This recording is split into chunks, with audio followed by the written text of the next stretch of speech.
Hey, happy Tuesday. I am just going to take a sip of this because I feel a bit parched.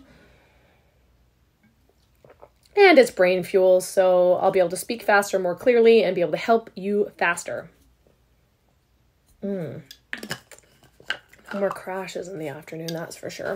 Anyways, I'm really excited to come on here and tell you a bit about my story, because if you are new to following me, which you would only be about a year into, I'll tell you why. About a year ago, February 14th seems to be a happy time for people that are couples and a miserable time for people that are not. I was married. I thought it was going to be a great day, but my world came to an absolute halt. I had been using social media as a platform to build an online business for 3 years. And that platform was Facebook. I was providing value and building relationships and speaking to people all the time on social media. And on February 14th of 2019, my account went down. My account was disabled because someone was jealous. Somebody had it out for me because they didn't see the success that they wanted to see. They reported me repeatedly for abusive content and spam, which was not true. And I spent 3 months sending in information to Facebook, trying to get them to reopen my original account. That account I had since 2008. It had pictures of my family. It had pictures of trips. It had pictures of my baby and videos of my baby that I never got back. And it taught me a massive lesson as somebody who came in to the online world as a hairstylist and didn't have any information on really how to build a solid online business. I didn't even think to have an email list or gather phone numbers because everything was done through Messenger. And when this happened, I lost thousands and thousands and thousands of followers and thousands, 5,000 friends on top of all of the previous conversations that we had had. So I went into my Messenger and I had no previous history of what we've spoken about. I had a book full of names that I was to follow up with, and I could not find these people anymore. Furthermore, the algorithm and the Facebook platform had changed and people were not easily found. I didn't have or I had a list of names, but I didn't have a list of profile pictures. So you can imagine trying to find Amy Smith in a sea of Amy Smiths and not knowing which one you were speaking with out of thousands of names. So it was really difficult. It was a really hard time for me because I built a multiple six-figure business on this platform and it scared me. I panicked. I absolutely panicked. So I'm here to talk a little bit about being available on all platforms, because since this has happened, I've had to build multiple profiles. This is the one that's stuck. Thank God. I'm still here. Thank you so much. I want to provide value to people and I want to be able to impact as many people as possible. And the social media platform is the best way to do that. Hey, you guys, thanks so much for tuning in. So one of the things that I learned, number one, is being available on all platforms. So you can do that really simply by repurposing your content. If you do a 10-minute or less video on Facebook, you can take that and upload it on LinkedIn. You can upload it on IGTV. If it's longer, you can upload it on YouTube. But at least you've got that content available no matter what, and it's your content. What we forget is when we use social media as a platform to reach others is that we do not own this platform. Okay, this is a free platform and we're very blessed to be able to use it. But the problem is that if it goes away, you have zero control. You have zero way to contact the company. You have zero way to plead your case. And over the past few years, community standards have changed. You know, I now have a business account and an ads account to make sure that I have a backup plan if anything ever happens. I have people that are admins and are able to get into my account if that happens. I won't ever leave it to chance again. And unfortunately, it's an ugly world out there and not everyone can be happy for you, especially when you start playing big. We always say, if you don't have any haters, you're not playing big enough. I had some haters because unfortunately, not everybody sees this world like I do, and that there's an abundance of joy and happiness and wealth for everyone, and that we raise the bar collectively together. Some people have a poor money mindset and they think that some people are stealing from others the joy that they could be having, but they haven't taken responsibility for their life and their feelings and their actions. And it's easier to blame somebody else than it is to go out and do the work. So be available on all platforms. You can absolutely use your content and put it everywhere so that you have bigger exposure. But here's what you should be doing. This is the one thing that I am blown away by right now. And everyone thinks it's a kid's game. Everyone thinks that it's just for kids. So I want to talk to you really quickly. So now you know why I'm available on all platforms, but also I'm somebody that pivots. You can't take me out by getting my Facebook account disabled. Like, you got to try harder than that. And if you actually knew me, you knew that that would just fuel my fire, and I'm going to come back with the whole damn fire. You cannot dull my spark. I'm going to crush this thing. So anytime I face adversity, I come back stronger, and I come back with more knowledge, and I come back bulletproof. And that's something that is very difficult in a time where you're panicking and you've lost all that information. So I'm trying to save you from going through that. But here's where you should be focusing your time, because I've never seen anything like it, and I'm so freaking excited. Okay, so you should, if you are looking to gain exposure, if you're looking to gain a following, you gotta spend time on TikTok. Can you believe I even just said that? I can't believe I just said that, because I'm 36 and I'm considered a boomer. Yeah, I'm a boomer on TikTok, which is hilarious to me. So most people think that it's a kids app, right? Hey, Todd, how's it going? Most people think that it's a kids app. They think that kids are doing dance videos and singing and doing silly stuff, which is also true. But what they don't know is that TikTok is like Instagram in 2011. Could you imagine being totally present in 2011, like 9 years ago, and building a following on Instagram to millions and millions of people?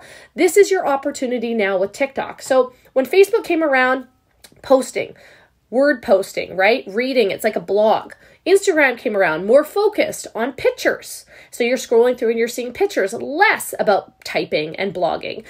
You're going to see exposure in stories. All of a sudden, stories are really important, and they're putting them at the top of the page. So you know that they want you to use video.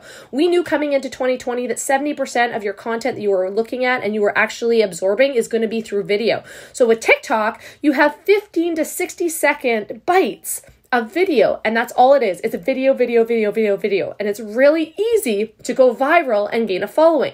Now, I'm going to give you a little bit of context, because I've been building my 5th profile that, this is my original now. This is where I'm spending my time.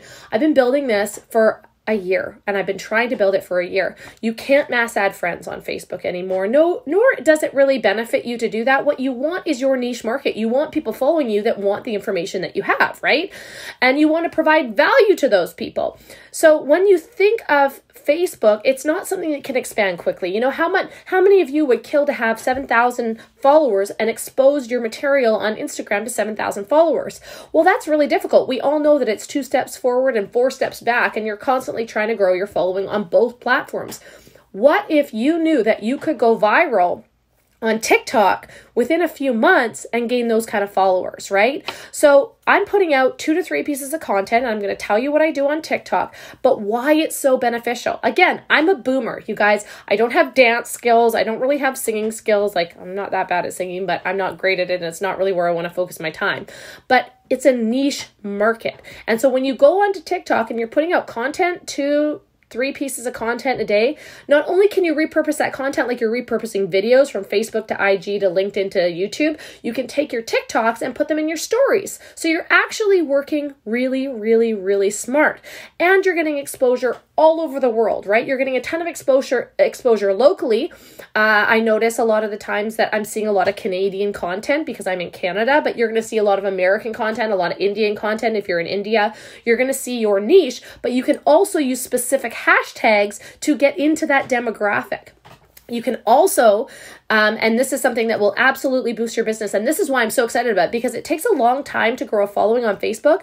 But when you grow a following on TikTok, they start to follow you on other platforms. So that is your exposure. TikTok is your exposure to who you are, and you get to show up in these small sound bites, these small 15 to 60 second sound bites, where you can use trending music and people can find you, where you can use trending hashtags. And the cool thing is they take the guesswork out of it. You don't have to Google. You just go to Discover at the bottom of the TikTok app with the little magnifying glass, and it tells you what hashtags are trending. So you go in there and you check out a couple of the hashtags, and you give your content and put original spin on what is already trending. Get creative.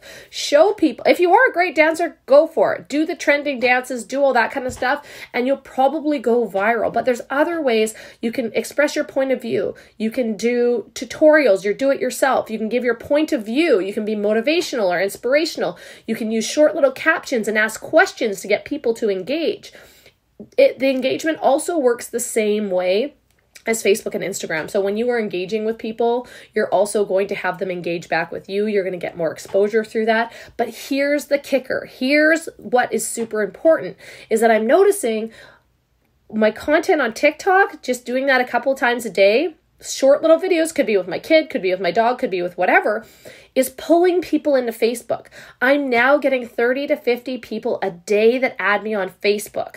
So what I'm doing is exposing my personality and who I am and the positive light and value that I bring to the marketplace in TikTok, and not selling anybody on anything, because that's not my job. My job is simply to solve problems. So people are going to be attracted to me if I expose them to something that is going to solve a problem for them. They're going to be pulled into Facebook or pulled into Instagram, and they're going to get more exposure to content, different exposure to different content. And that's why it's so important to pivot during these times. One thing that people get stuck on is that they think that they have to work harder. They think that they have to work harder and harder and harder, and that's going to produce a bigger result, but actually isn't the case. It's important to pivot, and I've read this a couple of times, but I'm going to read it again today because I think it's really freaking important for people to understand that I know that it can be difficult to learn a new platform or a new thing, or, at 36 for me to be a boomer and try and learn new video content on TikTok. I literally go to YouTube and watch a tutorial video and search it, right? But here's the important part is that you need to understand that pivoting can get you a bigger response faster. I've been working on my Instagram 4 years to get I'm almost at 10,000 followers on Instagram. Working on Facebook for the last year to grow my following and grow my friends list all over again from scratch, because I no longer have that original account. And that's gotten to me about 2,000 followers, not even 2,000 followers, but 2,000 friends, right? So I'm finally growing, but it's growing organically, which is actually giving me better exposure. With TikTok, I've been on there less than 2 months. I've had over 100,000 views on my video, and I have 7,500 followers. I'm getting an average of 1,000 to 2,000 views per video, and those 1,000 to 2,000, the consistent of those 1,000 to 2,000 views are my niche market because they keep watching my stuff. And then I'm pulling them into Facebook and giving them more information somewhere else. So here's a really important story that I want you to think of every time you're scared to try something new. Every time you're scared to try something new and you're like, I don't think I want to do this, because it's something new, it's out of my comfort zone, I'm not sure what to do. I'm telling you, the reward outweighs the risk. You have to learn something new if you want to grow and do something different, okay? Thanks, Eric. Yeah, sure I am. Okay, so here is something that is really, this story is so powerful. I gotta read it to you because I really want you to think of this every single time that you that you are a little bit worried about starting something new. Okay, where am I looking here? God, why am I not finding this right here? And it's right in front of me. Okay, here it is.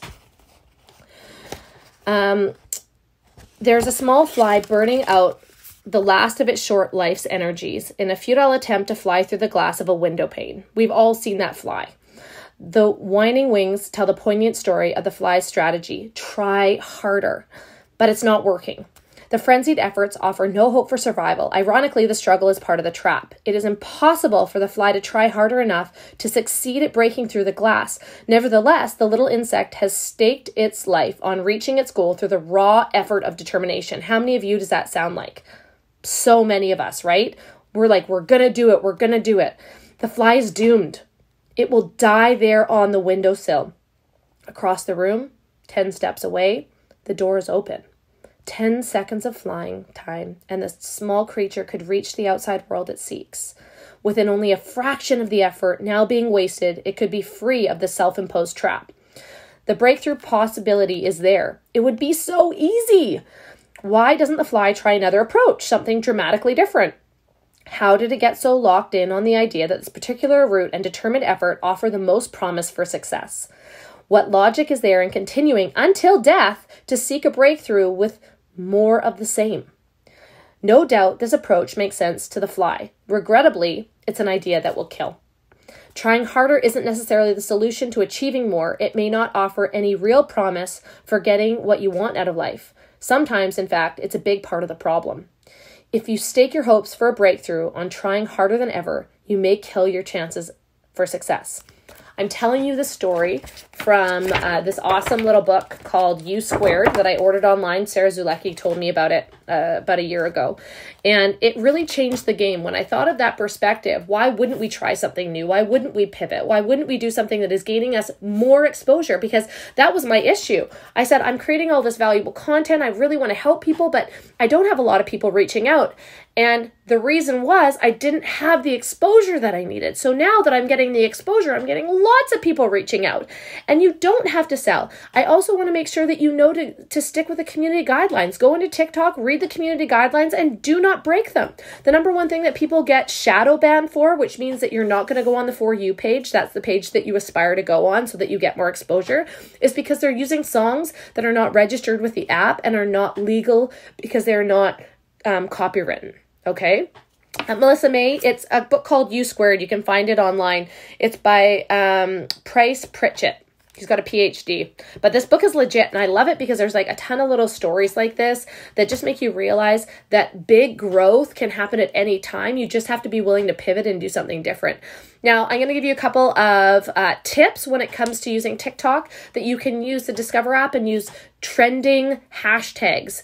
Use trending music. Even if you're doing a speaking video, put some trending music behind it and turn the volume down so that you show up on the trending page. You can do tutorials, do it yourself. So you can do duets with celebrities and tag them. You can do pep talks. You can ask questions. Then I take that and I share it on my stories. You can also build relationships with people by simply engaging with them and asking questions, commenting back when people comment for you. But what you have to understand is that this app is like Instagram was in 2011. There's been 1.5 billion downloads and 72% of people on there are 18 or older.